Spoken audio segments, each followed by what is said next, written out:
오늘부터 저는 방탕한 가족이라는 제목으로 2주간에 걸쳐 하나님 말씀을 나누려고 합니다. 제가 설교의 제목을 방탕한 가족으로 정한 이유는 오늘 본문에 소개된 가정 구성원들이 모두 다 너무나 흥청망청 방탕하게 살아가고 있기 때문입니다. 특히나 이 가정 속에 두 아들이 유독 더 그런데 오늘은 그중 한 명의 아들을 중심으로 하나님의 말씀을 나눠보도록 하겠습니다. 이 아들의 모습과 삶을 통해서 저와 여러분의 모습을 발견할 수 있기를 바라고, 또 이 아들을 대하는 아버지의 모습을 통해서 하나님의 마음이 어떠한지를 생생하게 느낄 수 있기를 간절히 소망합니다. 오늘 본문은 두 아들을 두고 있는 한 가정의 이야기로 시작합니다. 오늘 본문의 시작인 11절 말씀을 보시죠. 또 이르시되 어떤 사람에게 두 아들이 있는데, 어떤 분은 두 아들이 있는데 이 부분에서부터 아이고 어쩌다가 이 집에는 아들밖에 없나, 안 됐다, 뭐 이런 반응을 보일 수 있을 겁니다. 혹시 이런 감정이 이해가 안 되시는 분들은 집에 딸만 있는 분들이고, 이해하기 원하시면 저에게 질문하시면 제가 생생하게 말씀을 드리겠습니다. 오늘 이 가정의 문제는 근데 딸이 없는 가정이구나, 안 됐다, 이런 데 있는 것은 아닙니다. 이 아들 두 명의 행동에 있습니다. 먼저 등장하는 아들은 첫째가 아니라 둘째 아들이에요. 이 친구가 느닷없이 아버지에게 이런 이야기를 합니다. 우리 그 다음 절인 12절 말씀을 보시겠습니다. 이 말씀은 같이 한번 읽어보죠. 시작. 그 둘째가 아버지에게 말하되 아버지여 재산 중에서 내게 돌아올 분깃을 내게 주소서 하는지라. 아버지가 그 살림을 각각 나누어 주었더니. 아멘. 이 구절에는 매우 상식적이지 않은 몇 가지 내용이 담겨 있습니다. 첫 번째는 아들이 아버지에게 너무나도 무례한 요구를 하고 있다는 것이에요. 지금 아들은 자신에게 돌아올 유산을 미리 달라고 이야기하고 있는 것 아닙니까? 1세기 중동의 문화에서는 한 가정에 아들 둘이 있다면 아버지가 재산이 있고, 그러면 큰아들에게는 3분의 2를 주고 둘째 아들에게는 3분의 1을 유산으로 주도록 되어 있습니다. 지금 이 둘째 아들은 바로 그 몫을 달라고 하는 겁니다. 아버지의 3분의 1이 내 거니까, 결국 내게 될 거니까 그건 미리 주십시오, 이렇게 요구하고 있는 것입니다. 근데 여러분 보십시오. 지금 아버지는 버젓이 살아계시잖아요. 아버지가 오늘 내일 하십니까? 아닙니다. 이렇게 보면 아버지에게 지금 둘째 아들이 요구하고 있는 이 모습은 아버지 입장에서는 너무나 굴욕적인 일입니다. 어디 소문이라도 나면 이거 고개 들고 다닐 수 있겠습니까? 저 집은 자식 농사 망쳤다고 손가락질 하지 않겠습니까? 그런데도 이 아들은 아버지의 입장을 전혀 생각하지 않습니다. 너무나 당당히 이런 요구를 하고 있는 것입니다. 이 아들 도대체 무슨 생각으로 이런 요구를 하고 있는 것일까요? 그런데 여러분, 이 12절 한 구절에서 이상한 모습은 이 아들에게만 있는 것은 아닙니다. 아버지의 행동이 더 이상합니다. 12절을 다시 한번 보십시오. 이 마지막 부분을 보세요. 아버지가 살림을 각각 나눠주었더니. 아버지는 아들의 이런 이상한 요구에 순순히 응해 주십니다. 이런 무례한 요구를 하는 아들이라면 아버지는 예상했을 것 같아요. 이놈 돈 줘봤자 흥청망청 쓰다가 망할 거다, 예상했을 것 같은데, 더군다나 이 당시 문화를 생각해 본다면 아버지가 아들에게 유산을 주려면 이 재산을 좀 팔아야 된단 말이에요. 돈을 줘야 되니까. 그런 힘든 일을 감내하면서까지 아버지는 아들의 요구에 응해 주신다는 것입니다. 아무리 생각해도 상식적으로 이해하기 힘든 모습입니다. 제가 만약에 이 성경 말씀 속의 아버지라면 여러분, 제가 어떻게 행동했을 것 같아요? 다리몽둥이를 부러뜨리고 이거 가만히 두겠습니까? 너 나가라 그러면 여기서, 이렇게 얘기했을 것 같아요. 아버지는 왜 순순히 이 아들의 요구를 응해 주신 걸까요? 그리고 이 비정상적인 요구와 응답, 이 이야기의 결말은 무엇일까요? 아들은 아버지의 유산을 받자마자 아버지를 떠나버립니다. 아버지의 손길이 닿지 않는 먼 곳으로 갑니다. 그리고 예상했던 대로 흥청망청 돈을 쓰기 시작합니다. 근데 여러분, 돈이라는 게 참 무서워요. 이게 영원할 것 같은데 막 쓰다 보니까 너무 짧은 시간에 이 돈이 다 사라지고 맙니다. 탕진해 버려요. 그리고 이 둘째 아들은 결국 망하고 맙니다. 망하는 것도 그냥 망하는 것이 아니라 쫄딱 망합니다. 도저히 일어설 수 없을 정도로 완전히 망해버립니다. 이 아들의 처지를 오늘 본문이 설명해 주고 있습니다. 본문 16절 말씀을 보십시오. 그가 돼지 먹는 지엄 열매로 배를 채우고자 하되 주는 자가 없는지라. 이 둘째 아들은 돼지가 먹는 쥐엄 열매를 먹어야만 허기를 겨우 달랠 수 있는 비참한 형편으로 그 나락으로 떨어지고 맙니다. 그리고 이제 이 친구는 자신의 인생을 어떻게 해야 할지 지금까지의 인생 중에 가장 중요한 선택을 해야 되는 기로에 서게 됩니다. 여러분, 오늘 본문의 이야기는 이제 여기서부터가 중요합니다.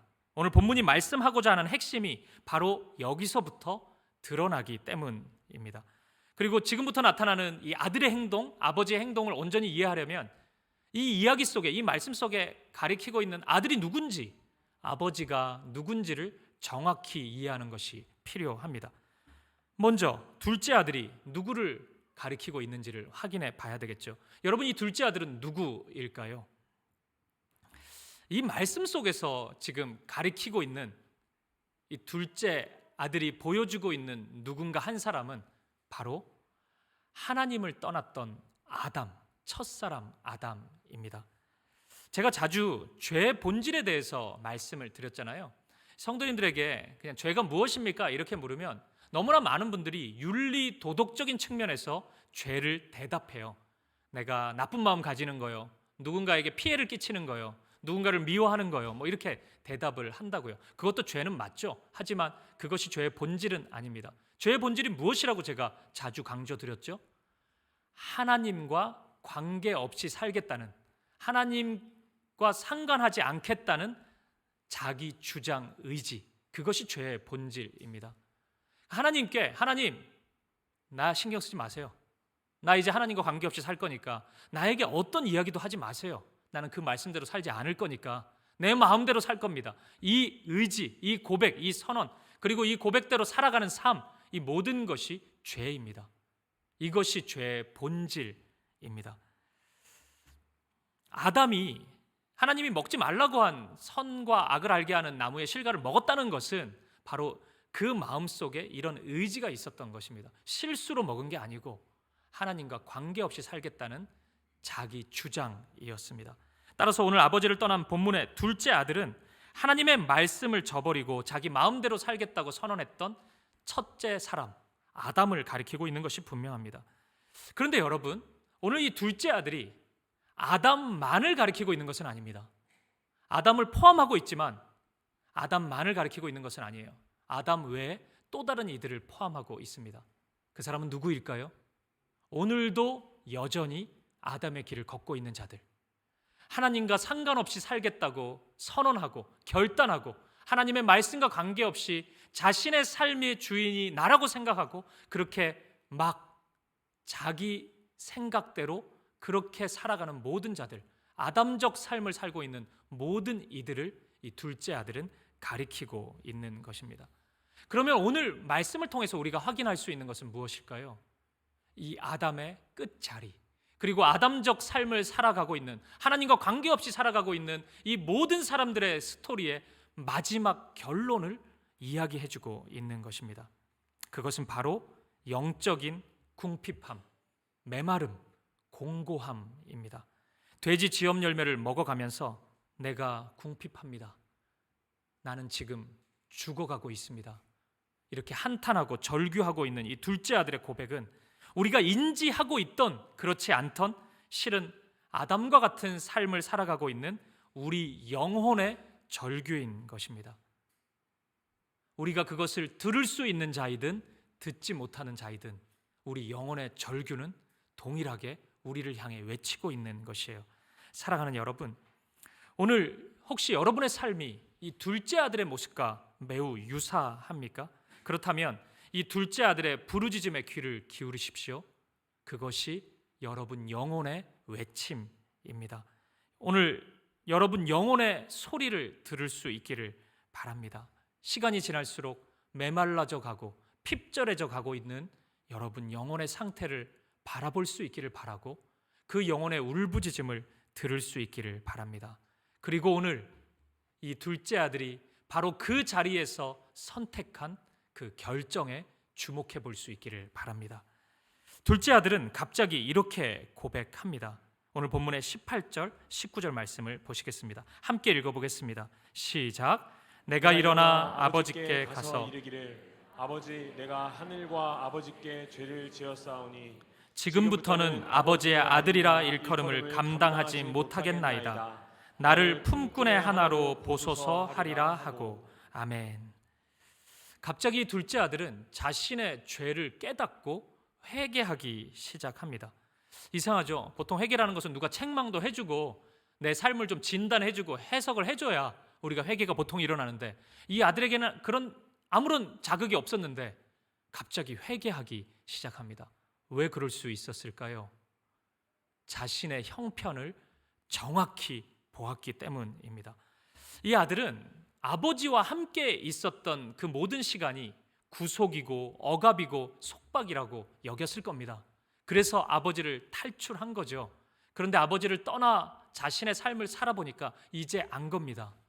아버지와 함께 하는 것이 자신의 인생에서 가장 복된 시간이었음을 이 아들은 깨닫기 시작한 것입니다.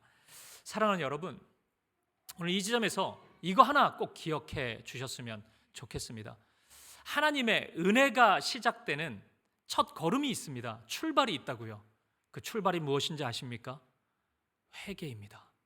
하나님 앞에서 내가 잘못 살았음을 인정하는 것, 내 마음과 생각과 태도가 옳지 않았음을 인정하는 것, 하나님 앞에서 내가 잘못 살았습니다, 잘못했습니다라고 고백하는 것, 그것부터 하나님의 은혜가 시작된다는 것입니다. 많은 분들이 회개를 자주 하는 것을 좀 힘들어합니다. 그래서인지 대체적으로 회개를 송구영신 예배 때 많이 합니다. 그때 하면 되는 거 아니야. 1년을 통틀어서 내가 한번 돌아보고 또 새롭게 시작하고, 간혹 좀 은혜가 넘치는 분들은 특별 새벽 기도회 정도 때 또 한 번 더 합니다. 근데 여러분, 회개는 그렇게 간헐적으로 할 수 있는 성격이 아닙니다. 회개는 날마다 언제나 항상 해야 되는 것입니다. 오늘 하루 이 짧은 시간 속에서도 내가 하나님의 뜻 안에 거하지 못했고 하나님 말씀과 상관없이 살았던 내 모습이 있을 거 아닙니까? 그 모습을 인정하고 잘못했다고 고백해야 합니다. 오늘 우리에게도 이렇게 회개할 수 있는 마음을 하나님께서 허락해 주시기를 간절히 소망합니다. 그래서 하나님의 은혜가 여러분의 삶 가운데 시작될 수 있기를 간절히 축복드립니다. 그리고 이 회개가 만들어내는 것이 있습니다. 그것은 그 회개를 시작하는 그 사람의 영혼이 새신된다는 것입니다. 이 새신이라는 말이 좀 어려울 수 있는데 심령이 완전히 새로워진다고 이해하면 될 것 같습니다. 이렇게 예를 좀 들어보죠. 우리가 차를 몰고 운전을 하고 어디를 갑니다. 근데 차가 좀 고장이 났나 봐요. 소리가 덜덜덜 나고 차가 잘 안 나가요. 그러면 정비소에 가서 수리를 해야 되겠죠. 부품을 다 바꾸고 엔진 오일도 갈고 다 완벽히 수리를 합니다. 그러면 차가 완전히 달라지죠. 소리도 달라지고 차가 나가는 것도 전혀 다르게 쌩쌩 달릴 수 있게 됩니다. 이런 게 쇄신되는 겁니다. 우리의 영혼이 회개로부터 이런 쇄신이 일어나게 되는 것입니다. 아마 이 자리에 있는 믿음을 가진 모든 분들은 한두 번 정도는 이 쇄신의 영혼의 새롭게 됨을 경험하셨을 겁니다. 어느 날 삶이 너무나 무거워가지고 하나님을 의지할 힘도 없고 기대와 소망도 다 사라져서 지쳐 있는데 그냥 억지로 교회는 가야 되겠고 그래서 예배당에 왔는데 이상하게 그날 말씀이 나를 향한 말씀 같아요. 꼭 그 말씀 속 이야기가 내 이야기 같고 그 말씀 속에 있는 등장인물이 나 같고 주님의 말씀이 나를 향한 말씀 같고 우리 이런 경험 가지셨을 겁니다. 그렇게 말씀이 들리기 시작하면 회개하게 됩니다. 아, 내가 잘못 살았네요. 내 삶을 내가 몰랐는데 바르게 살았다고 생각했는데 옳지 않았군요. 그렇게 회개해요. 그러면 그 순간 그 영혼이 새롭게 됩니다. 갑자기 즐거워지기 시작하고 감사가 시작됩니다. 굉장히 신비하죠. 삶의 자리로 나아가 보면 변한 게 하나도 없어요. 내가 힘들어했던 그 형편은 그대로입니다. 내가 힘들어했던 그 사람이 뭐 갑자기 이 지구를 떠났습니까? 그것도 아니에요. 그대로 있어요. 근데 달라져요. 왜냐하면 내 영혼이 새신되었기 때문입니다. 그것이 은혜가 진행되는 과정인 것입니다. 그리고 이런 과정을 통해서 우리는 하나님을 기대하고 소망하게 됩니다. 그러니까 어떤 하나님을 그럼 기대할까요? 무엇을 소망할까요? 하나님이 나를 용서해 주실 것을 기대하게 됩니다. 그리고 내가 하나님과 함께 은혜로 살아갈 수 있을 것을 소망하게 됩니다. 여러분, 이 기대와 소망이 중요한 이유가 뭔지 아십니까? 이렇게 용서의 기대가 있고 그런 소망을 가진 사람이 그 자리를 털고 일어설 힘이 생기기 때문이에요. 내가 하나님께로 가야 되겠다, 돌아가야 되겠다. 그 담력과 용기가 바로 이 기대와 소망으로부터 생겨나기 때문입니다.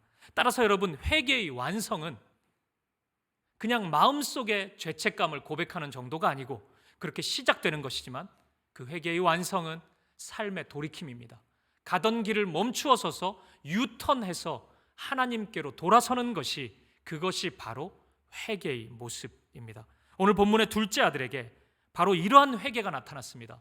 이러한 영혼의 쇄신이 나타난 것입니다. 그 결과 둘째 아들은 아버지께로 돌아가기로 결정합니다.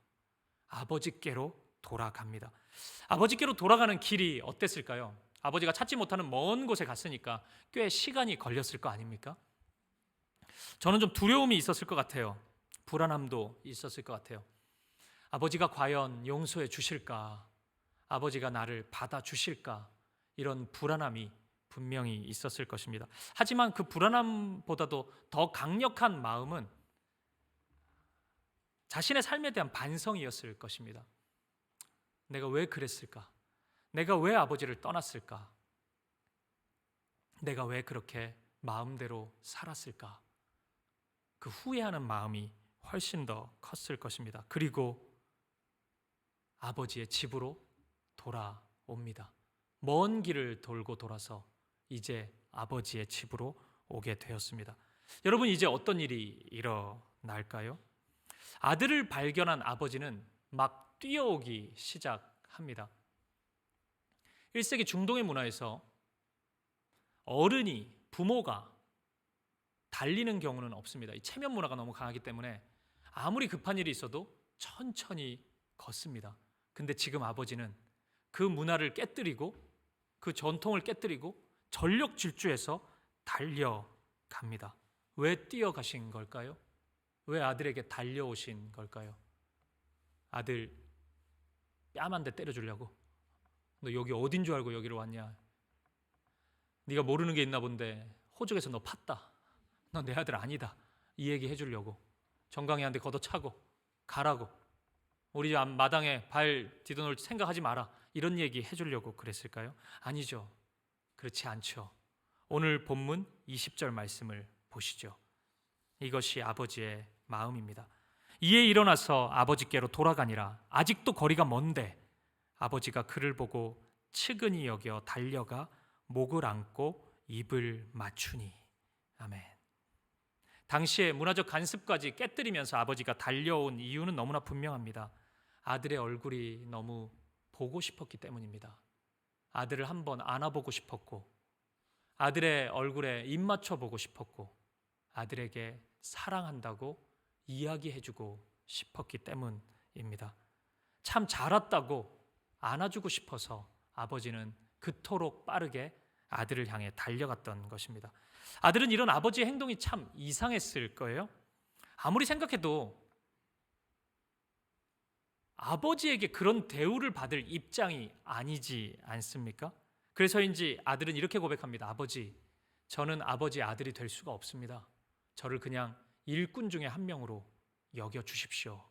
그렇게 고백합니다. 그러자 아버지는 이렇게 이야기합니다. 오늘 본문의 22절에서 24절 말씀입니다.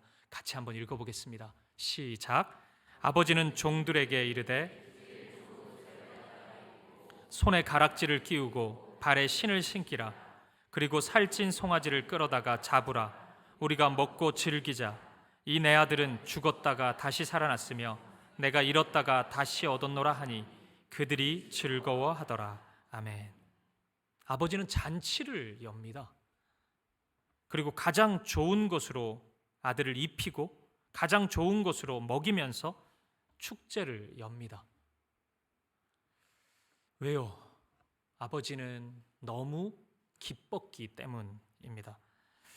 여러분, 이제 선명해진 것 같아요. 이 아버지는 누구를 가리키는 걸까요? 네, 하나님이시죠. 하나님 아버지를 가리키고 있습니다. 제가 왜 오늘 설교의 제목을 방탕한 가족이라고 지었는지 이제 눈치채셨나요? 이 둘째 아들은 누가 보더라도 방탕하죠. 그래서 역사 속에서 이 본문에서 둘째 아들을 가리켜서 항상 표현하잖아요. 탕자라고.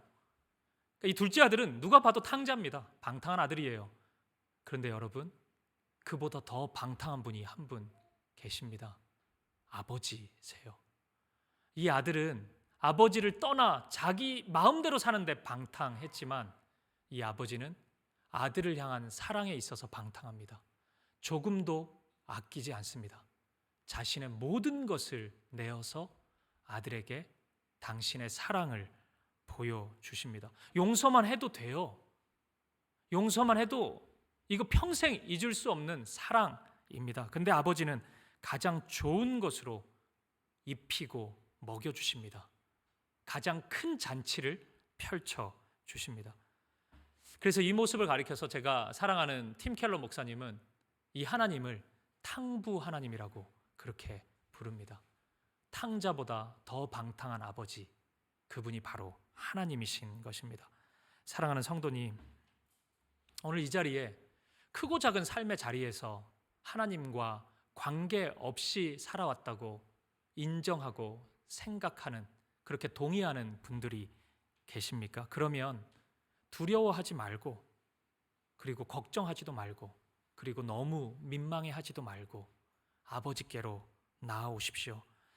우리 하나님은 여러분이 하나님께로 돌이키는 그 마음의 속도, 삶의 속도보다 훨씬 더 빠른 속도로 여러분을 향해 달려오시는 분이십니다. 여러분이 하나님을 떠나서 살았던 그 방탕함의 크기보다 훨씬 더 큰 사랑으로 아낌없이 여러분들을 사랑하는 분이십니다. 이 시간 그 사랑의 잔치를 준비해 놓고 기다려 주시는 탕부 하나님께 여러분의 삶을 돌이킬 수 있기를 주님의 이름으로 간절히 축복합니다. 말씀을 마무리하겠습니다. 야고보서 4장 4절 5절 말씀을 보면 굉장히 놀라운 말씀이 하나 나옵니다. 이 말씀을 같이 한번 읽어보실까요? 4장 4절 5절 시작. 가늠한 여인들아, 세상과 벗된 것이 하나님과 원수됨을 알지 못하느냐? 그런즉 누구든지 세상과 벗이 되고자 하는 자는 스스로 하나님과 원수되는 것이니라. 너희는 하나님이 우리 속에 거하게 하신 성령이 시기하기까지 사모한다 하신 말씀을 헛된 줄로 생각하느냐? 아멘. 이 말씀은 하나님을 떠나서 세상을 사랑하는 자들을 향해서 하나님의 원수라고 이렇게 표현합니다. 좀 강한 표현이긴 하지만 이해는 되죠. 하나님의 사랑을 떠났기 때문입니다. 근데 그 다음 절인 5절이 이상해요. 그렇게 하나님을 떠난 한 사람을 바라보시는 하나님의 심정이, 그러니까 하나님의 사랑을 거부하고 세상을 향해 나아갔다는 거 아닙니까? 근데 그를 바라보는 하나님의 심정이 시기한다는 겁니다. 시기, 질투의 마음을 가진다는 거예요. 내게 돌아오기를 사모하는 마음을 가진다는 것입니다. 이거 너무 이상하지 않습니까? 하나님이 우리를 향해 질투심을 가진대요. 이 이유를 설명하실 수 있는 분 있으십니까? 하나님이 왜 질투하세요? 하나님이 나 없으면 안 됩니까? 내가 하나님께 뭘 대단한 걸 했길래, 뭘 대단한 걸 드렸길래 하나님이 시기하시기까지 하십니까? 내가 하나님을 떠나서 그 무엇을 사랑하는 것을 하나님은 왜 질투하시는 것입니까? 우리가 어찌 하나님께 그 정도의 사랑을 받을 수 있단 말입니까? 그런데 여러분, 그 다음 절인 6절이 더 놀랍습니다. 이렇게 말씀합니다. 그러나 더욱 큰 은혜를 주시나니. 하나님이 우리에게 이렇게 말씀하십니다. 내가 더 큰 은혜를 주겠다. 네가 나를 떠나서 세상에서 기대하고 있는 즐거움이 있느냐? 그것보다 더 큰 기쁨과 은혜를 내가 주겠다. 하나님이 호소하고 계십니다. 저는 만약 이 하나님의 말씀에 그 다음에 한 문장을 더 넣을 수 있다면 저는 이 표현이 주님의 마음과 정확히 합한다고 생각합니다. 나에게로 돌아와라. 제발 나에게 돌아와라. 저는 이 주님의 호소가 부당하다고 생각합니다. 주님이 왜 나에게 간청하십니까? 왜 제발 돌아오라고 말씀하셔야 해요? 우리가 그런 자입니까? 우리가 주님께 간청해도 시원찮을 판인데 주님이 그런 간절함을 가지고 우리를 부르고 계십니다. 오늘 이 말씀 속에 하나님을 떠나 어두운 시간을 보냈던 이 둘째 아들, 그리고 고개를 숙이고 죄인처럼 돌아온 이 둘째 아들, 먼저 그 아들을 바라보며 달려가 주시고 먼저 안아주시고 먼저 사랑한다고 말씀해 주신 그 하나님께서 오늘 저와 여러분에게 말씀하십니다. 내게로 돌아와라. 제발 내게로 돌아와라 말씀하십니다. 사랑하는 여러분, 변함없는 사랑으로 두 팔 벌려 우리를 기다리고 계시는 그 아버지 하나님, 탕부 하나님께 기꺼이 몸을 돌려 그 품 안으로 달려갈 수 있는 저와 여러분 되시기를 주님의 이름으로 간절히 축복드립니다.